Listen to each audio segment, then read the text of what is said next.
पोलिसांचा डाव, कर्नाटकचा अट्टल चोरटा गजाआड 5 लाखांचा मुद्देमाल जप्त। कोल्हापूर जिल्ह्यातील घरफोडीच्या गुन्ह्यांना आळा घालण्यासाठी स्थानिक गुन्हे अन्वेषण शाखेने कंबर कसली असून गडहिंग्लज पोलीस ठाण्याच्या हद्दीतील एक मोठा घरफोडीचा गुन्हा उघडकीस आणला आहे।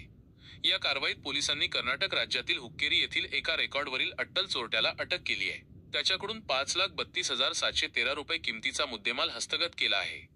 स्थानिक गुन्हे अन्वेषण शाखेचे पोलीस निरीक्षक सुशांत चव्हाण यांच्या मार्गदर्शनाखाली पथक घरफोडीच्या गुन्ह्यांचा तपास करत असताना पोलीस अंमलदार सचिन जाधव यांना खास बातमीदाराकडून महत्त्वपूर्ण माहिती मिळाली।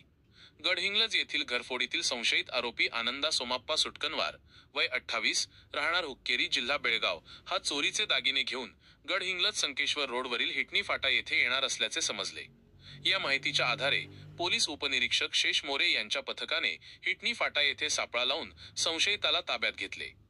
पोलिसांनी आरोपीची झडती घेतली असता त्याच्याकडे 34 ग्रॅम सोन्याचे दागिने, 127 ग्रॅम चांदीचे दागिने आणि भारतीय चलनातील विविध दराची 680 रुपयांची नाणी असा एकूण 5,32,000चा मुद्देमाल मिळून आला।